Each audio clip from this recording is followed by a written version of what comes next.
After a while, you start burning yourself out because you're always just trying Chasing to the money. chasing money and working more to chase more money. But you don't really have a goal set in place, and you burn yourself out and you kind of become less motivated. You don't know where you're going in Yeah, life. you're aimless. You're just kind of spinning in circles. But until I was able to define what, at least a big picture, what my life to look like, kind of break down the numbers of how much money do I need to achieve that happiness, or at least in my head. And so now, okay, I know what I have to do to get there.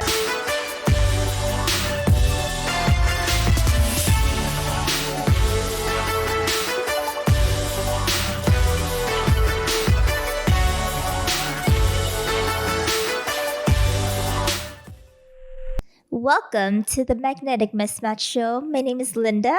And this is Will, and I am wearing a hair clip today.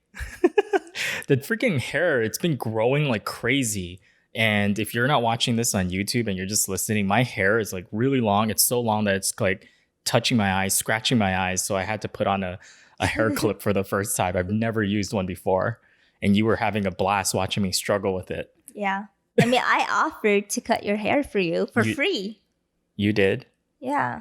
And that made me really, really nervous. And I even told you, don't worry, I'm a professional. Oh, okay. That makes me feel a lot better. I've seen my mom cut my dad's hair at least 100 times at home.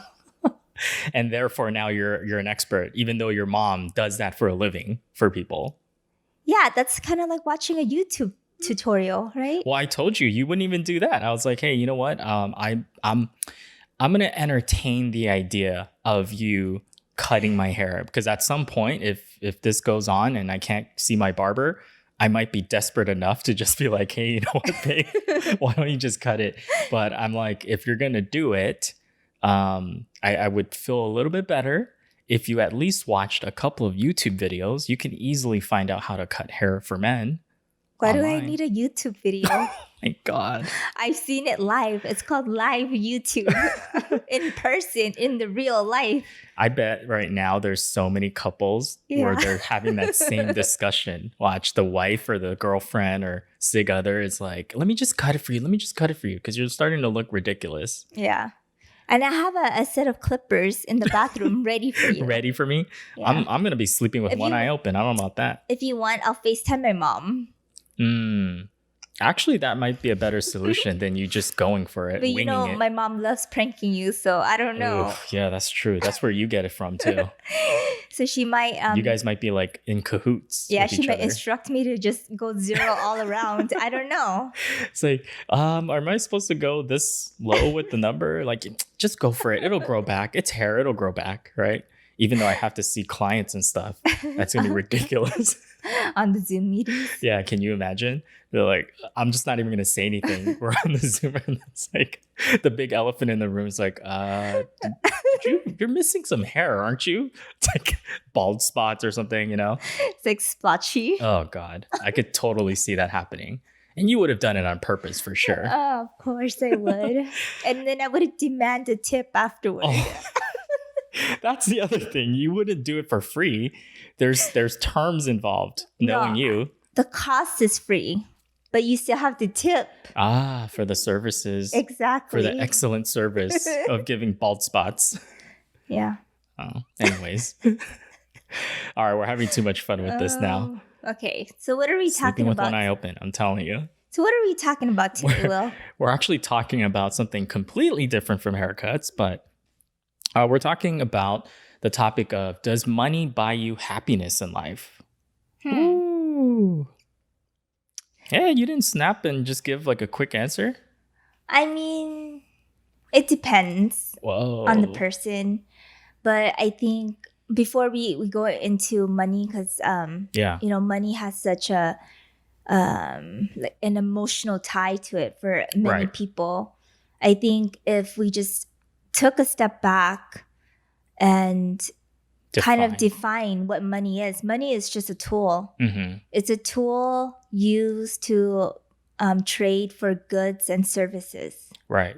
People put a value on whatever they consider money, right? Whatever the currency is. The currency could be seashells or rocks or twigs. It could be anything. Yeah, I mean, back then gold. Gold. I mean, if you really think about what gold is, it's a shiny piece of rock, right? I mean, well, it's metal, but it's like it's a little bit more than that, but yeah. Okay, chemist. Or so.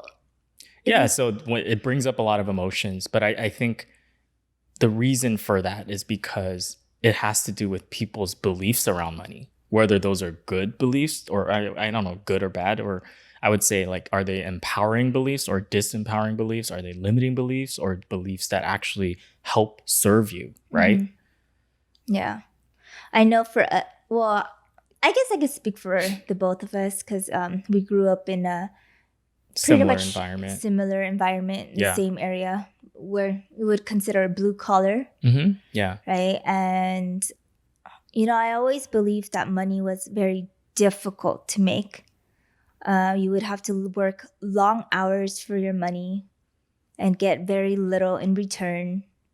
And the only way to break out of that cycle was just to go to school and get a higher education. Mm-hmm. And there was no other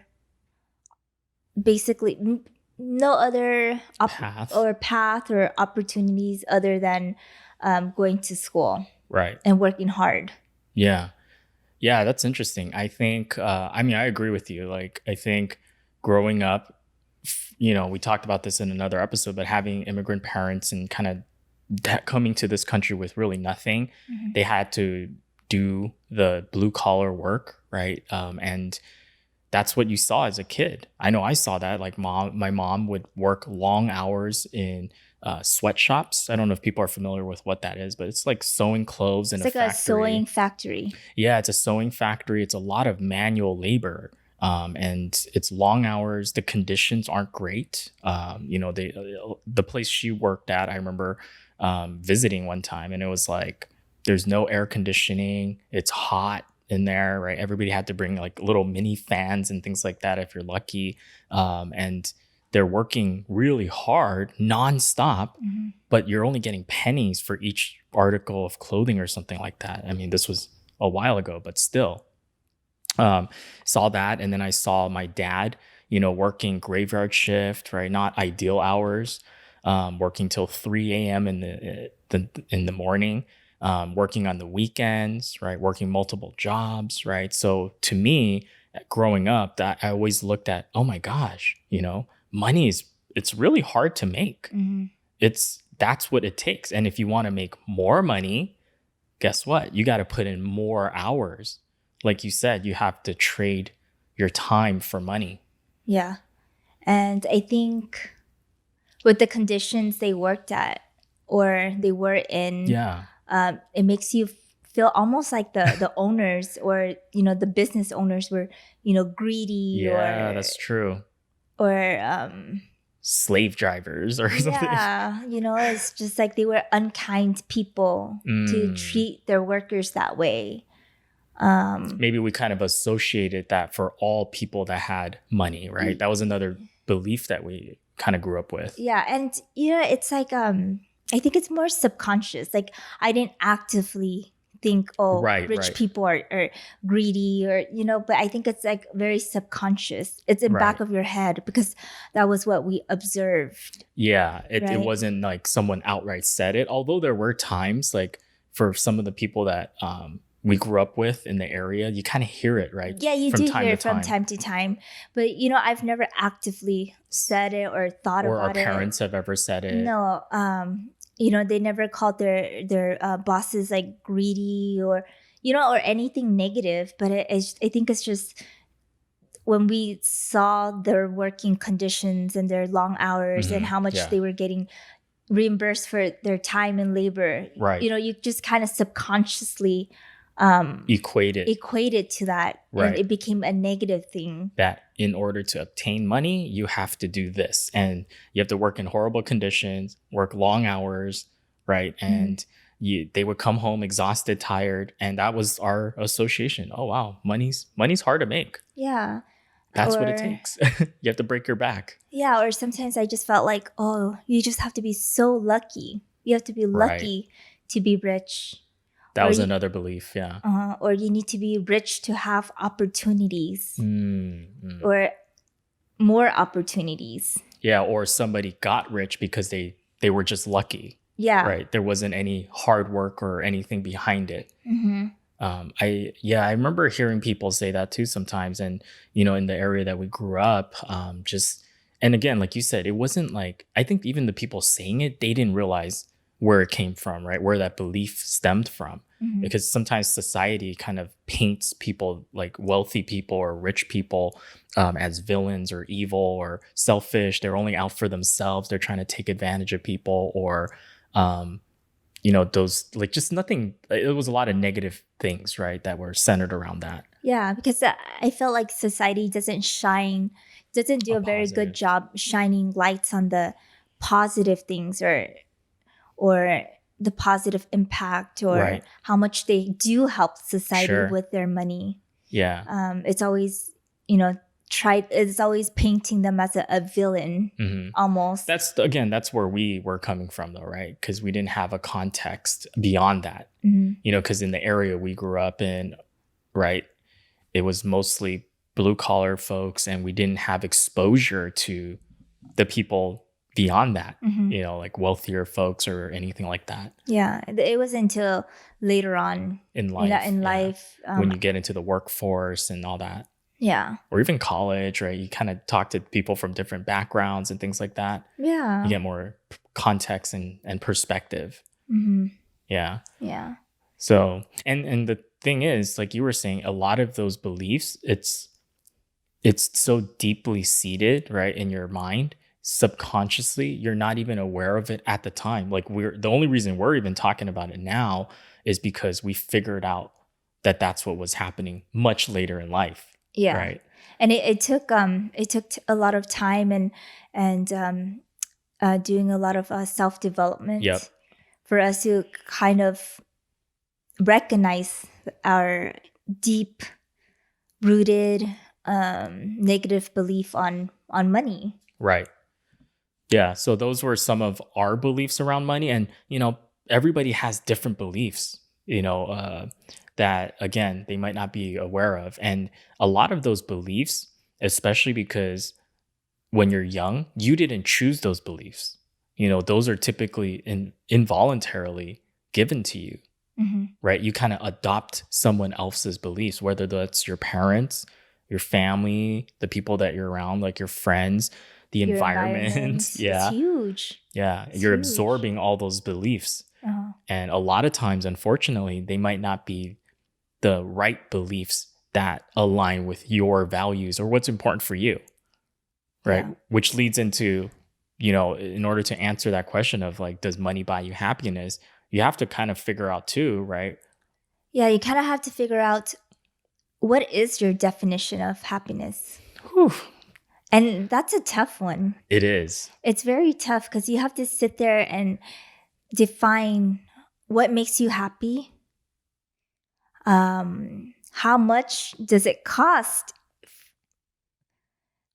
to cover those expenses to make you happy? So to further elaborate on that, does happiness mean being able to experience X, Y, and Z adventures? Does it mean that you don't have to work anymore? Does it mean covering just your basic necessities? So having like a sense of security, safety. Yeah. Or is happiness more spiritual for you? Like spiritual fulfillment. Yeah. Or could be giving back to helping others. Yeah. Maybe you get joy from that. Yeah. Maybe it's having strong relationships with people that you care about, whether that's family or friends. Yeah, I agree with you, though. It's that part. I think even like when we were doing these exercises of figuring out, and man, you got to spend time, because growing up or even as an adult, it's like nobody ever writes down, right? Like you didn't learn that, oh, you should write down what you think it makes you happy, right? And that can change. And that can change, exactly. Yeah. What you want when you're in your 20s might be different, right? Versus later on in life. Yeah. In your 30s, 40s, 50s, and so on. And so I think it's really important that you clearly define, be very specific about what lights you up, right? What brings you joy, what gets you excited, right? Getting out of bed every morning, you know? Yeah. And that's not an easy question to answer. And I don't think it, like, even when we were doing this, figuring it out, it didn't just like pop up in like an hour even, right? No. And it took a while, and we kept defining it and changing it. I didn't know what I wanted for a long time. For a while. And it took a lot of like just thinking about it, right? Constantly, and what's adding. Important to us. Right. So for example, if you value security, even if you say I value security and stability. Yeah. Right. You have to further define that. What does that mean to you? Right. Right. Does that mean that you're able to buy a house? And if so, how much? If you don't care about buying a house, what type of house or how much is your rent? And you can further define that. What kind of car do you want to be driving if in a stable / secured environment? And how often do you want to change your car? What type of car? How much is your car? Do you want to travel? How much do you want to have in savings?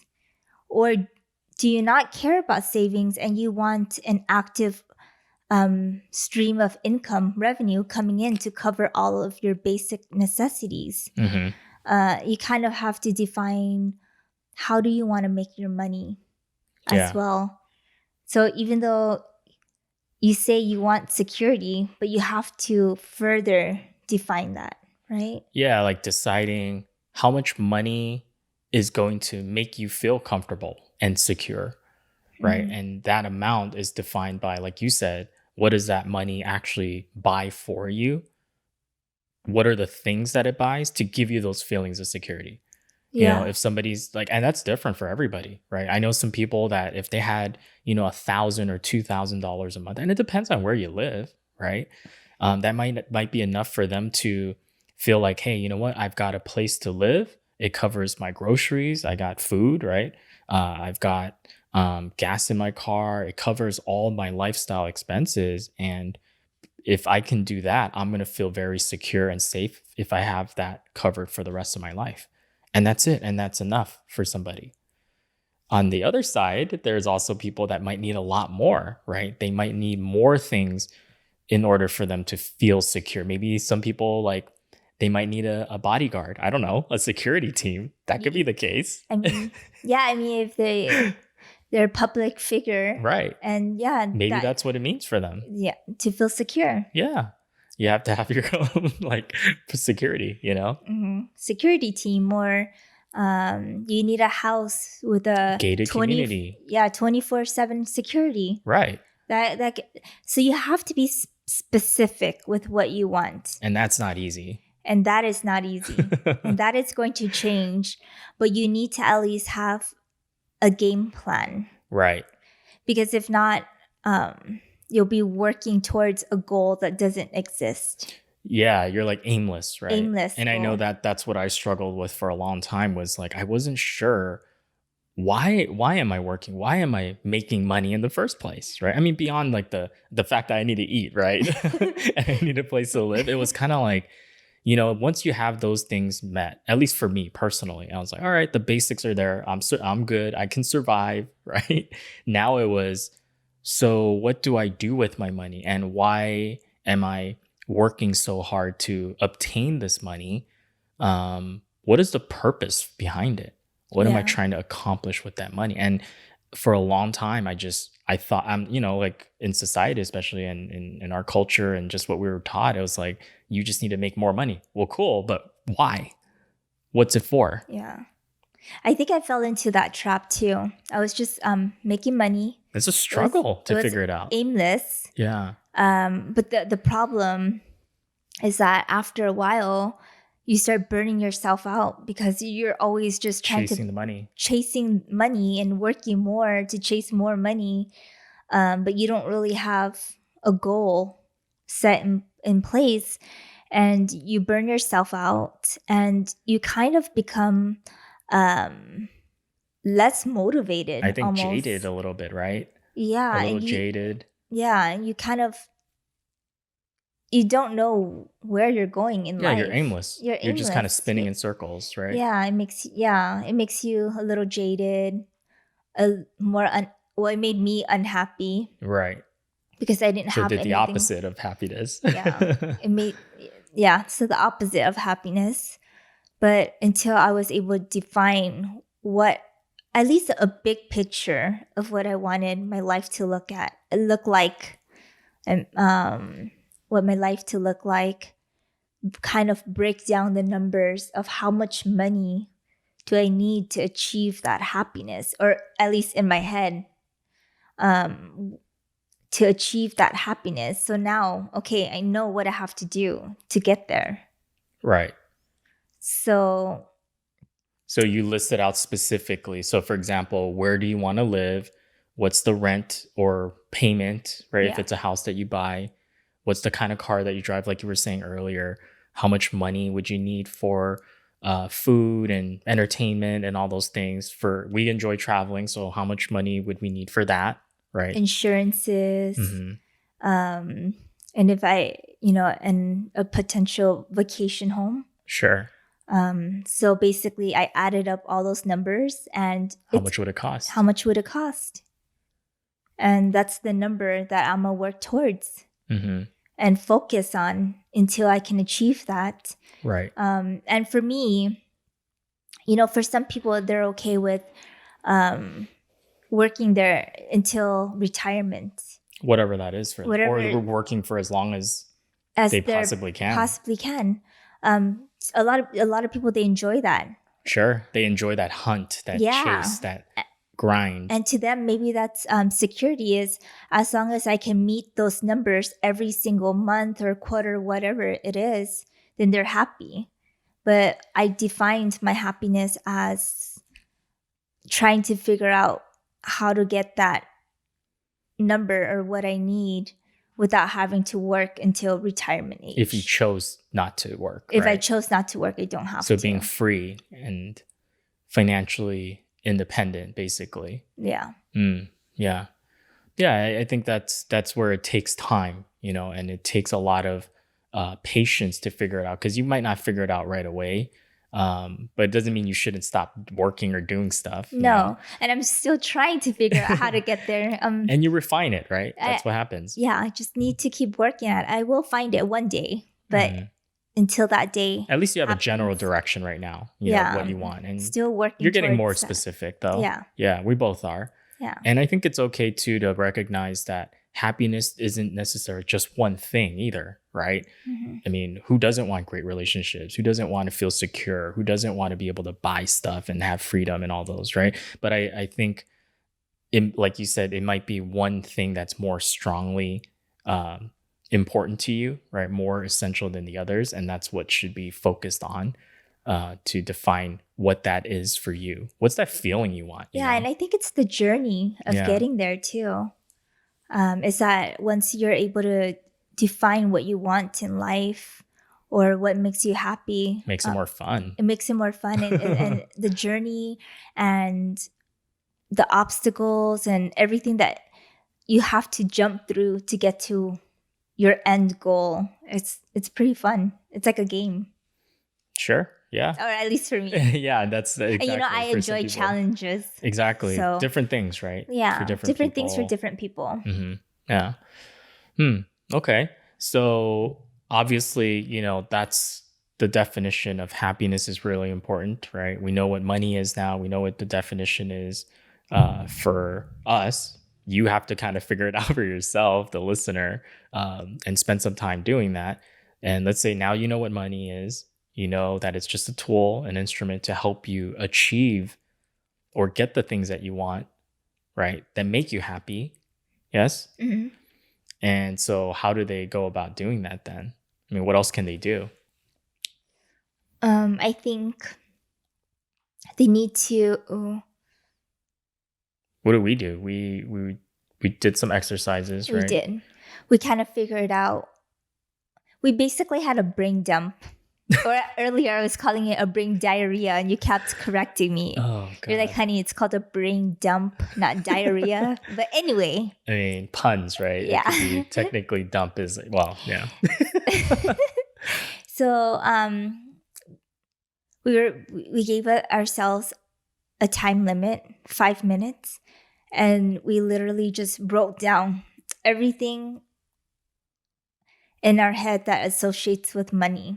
Doesn't matter if it's good, bad, just write it down. Like, what are your beliefs around money? Exactly. When you think of money, what do you think about? Yeah, what emotions come up? Yeah. Does it make you angry? Does it make you scared? Does it make you anxious? Does it make you excited? Right? Or like, like there's certain things that people believe, like money is the root of all evil, or money, rich people are evil, right? Whatever came to your mind. It could be good things too. I know we're just talking about a lot of that. It could be money is very empowering. Mm-hmm. Yeah. Money helps people. Money is powerful, right? Yeah. Money can buy everything I want. There were a lot of good things too. Yeah, there were a lot of good things. Or money can help people improve lives. Whatever your beliefs are. But you don't know that until you do that exercise. I didn't know that. A lot of things that helped me back was me believing that money was so difficult to make. Right? Money involves sweat and tears and blood for you to make that money. And don't get us wrong, you have to work hard. Yeah. I mean, yes. Yes, I do work very hard, but that was the only way I knew how to make money, was to work very hard. Well, I'm not saying it's easy, but there are ways where you can have joy, or have joy making money. Well, you don't have to break your back, right? You don't have to kill yourself in exchange to make money. Mm-hmm. You could be smarter, you could be more efficient, you can ask for help, delegate. Right? Leverage your relationships. Those were things that we kind of learned over time. And invest your money.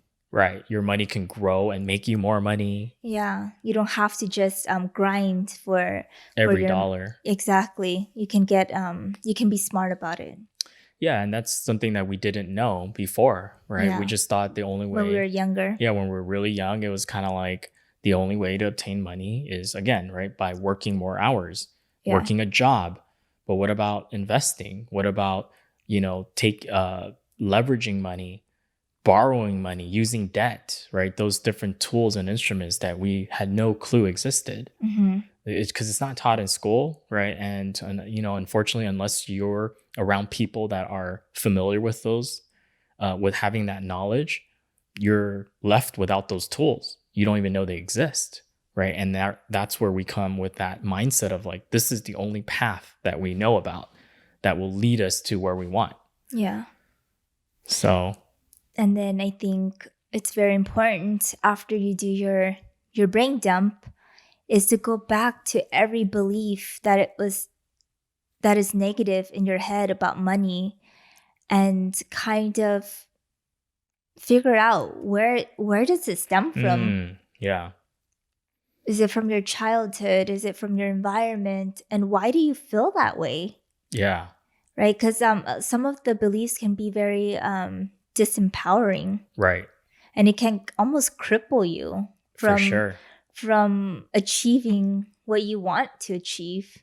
Or what happens is, like, if you have that belief and it's subconscious at a subconscious level, you will behave and act in certain ways that are associated with what you believe. So for example, if you believe money is hard to make, what's going to happen? It's going to be hard to make. It's going to be hard to make. Your actions will somehow match and mirror your belief. Yeah. Right. So somehow it ends up, man, I'm always grinding. I'm always having to work my butt off in order to make a buck. Mm-hmm. Versus, what if your belief was the opposite? Hey, you know what? Money is very easy to make. Yeah. And, you know, it's weird. It's kind of like it just happens. It attracts that energy too, Yeah. you know? And I think once I kind of figured out all the limiting beliefs and the negative beliefs I had with money, it kind of freed me a little Yeah. bit too. A lot. Yeah, I'm no longer so fearful about changes or the potential of losing out on one opportunity, because I feel like, okay, money is not that difficult to make. There's other opportunities. Right. You feel like you're not trapped. Yeah, I'm not trapped. And money is abundant. There's an abundance of money out there to grab. So yeah, if you lose out on one opportunity, it's okay. right. There's other opportunities out there for you. Yeah, you don't have this scarcity mindset. Yeah, it freed me, and I felt more empowered after, doing the exercise and really working on changing the way I felt about money. Yeah, because the first step is you got to identify what are those limiting and disempowering beliefs that you have that you probably weren't aware of until you actually write them out. And then start working on eliminating those beliefs, or at least catching yourself, right? Because I know it's not that easy to change. And No. And it's a constant reminder to yourself, because you will revert back, because these are things that have been ingrained in you since you were born, a kid, right? Yeah. So for me, I'm 32 years old. So for 32 years, this is what I believed. And so now I have to change that belief system or belief in money. And that'll take a very long time. It's a work in progress, but at least now you're equipped with the knowledge that that's what that limiting belief is. At least I'm aware. There. You're aware that it's there. So when you catch yourself thinking about something like that, that's not helping you, it's not serving you, then you can squash it right away. Catch yourself. Yeah. Or there's moments when I revert back to behaving the way that I used to because of my belief in money. At least I can sit there and kind of talk myself out of it, out of the situation. And I've done that multiple times, even with you. And it helps because now I can identify it, and then I talk it out, and then I feel better. And then I'm like, okay, yeah, what are you doing? This is my limiting belief talking, not me, not my real me, right? So identifying and being aware is very helpful. Absolutely. Yeah, and that's the only way you can change, right? If you're not even aware of it, which that's where we were. We were clueless that those beliefs were there in the first place, because it's like, why am I getting this result, right? It wasn't the result that we wanted that was going to help us get to, right, what our definition of happiness is, and yet we couldn't figure it out. Like, why? What was going on? And it was like, oh, it's because we have these limiting or disempowering beliefs so deeply rooted in us that we didn't even know they were there. And it's not until you bring light to it and it's like, oh, okay, now when it comes up, we know how to deal with it. We know how to get rid of it. Yeah. In that moment, at least. And that moment. But then you will have to talk yourself for many more times after. Yeah. You can't expect to go from where you're at to all of a sudden, complete opposite. Yeah. That's not realistic. So getting back to whether money buys you happiness or not, I think money just provides the means for you to be able to buy or afford what you set out to be your definition of happiness. It gives you options, right? At the end of the day, that's what money does. It's a vehicle that allows you to have more options and to do what you want, like you said. Yeah. So it's not evil, it's not good necessarily. It's just dependent on how the person uses that tool, right? Yeah, I think like with anything or in any circumstances, if you're out to do evil, you can do evil with anything, even without money. That's true. Yeah. If you have good intentions, then money can amplify that. Right. You can use the money to help others. You can use the money to set up charities. Yeah. You can use money to provide someone with education. Yeah. So it can do a lot. Yeah. So it could be good or bad, depending on the person executing that tool. Using that tool. Yeah. Yeah. That's true. No, and that's really what it comes down to. And so I think, like we said at the beginning, we can't really answer that question for you. You have to figure it out for yourself because it's very personal. But we believe that money at least allows you to have the power, right, to do whatever you want. So having it, I think, is important. It doesn't directly buy you happiness, but at least it gives you the ability to use it for whatever that definition is for you, right? Yeah. Yeah, and I think by going through the exercise that we did, that Will and I went through. That was so helpful for us. Yeah, I think it changed us by making, in a way, it kind of gave me a sense of direction. Yeah. Right? Clarity. And it also helped with the limiting beliefs I had with money. And that freed me a little. Oh, big time. Not just a little. That's true. It really did. It made me more confident, actually. Yeah, your mood changes, your view changes. I think your behavior changes, right? Everything kind of falls in line after you change your mindset. So I know like a lot of times you hear that and it's like, oh, you got to change your mindset. Everybody talks about it, right? Self-improvement. Yeah. But it's true. And we've done it, Yeah. I think it's because, one of the things that was like deeply enrooted in me was education was the only way, right? The only path that I had. And when it wasn't what you expected. Yeah, I was afraid to change. I felt a little trapped. But now that I recognize that, and I do see that there are other options. To get what you want. Yeah, it did. It empowered me. Big time. Knowing that there are other options, and it actually gave me a drive to seek those options. Yeah, more solutions, more tools that you want to have to help you get your definition of success. Yeah, or happiness. Yeah. They kind of go hand in hand for some people, right? Yeah. Success could be having a family, having kids, raising kids well, all that stuff too. So, yep. Cool. I think that's it. Yeah. I guess the only other thing is we want you to share. We want to hear from you, right? As always, we want to hear, if this episode helped you, maybe gave you some direction, because I know what it feels like if you don't know what you want, if you haven't spent the time. I think that's the biggest thing. It's not that, a lot of people don't know just because they don't know.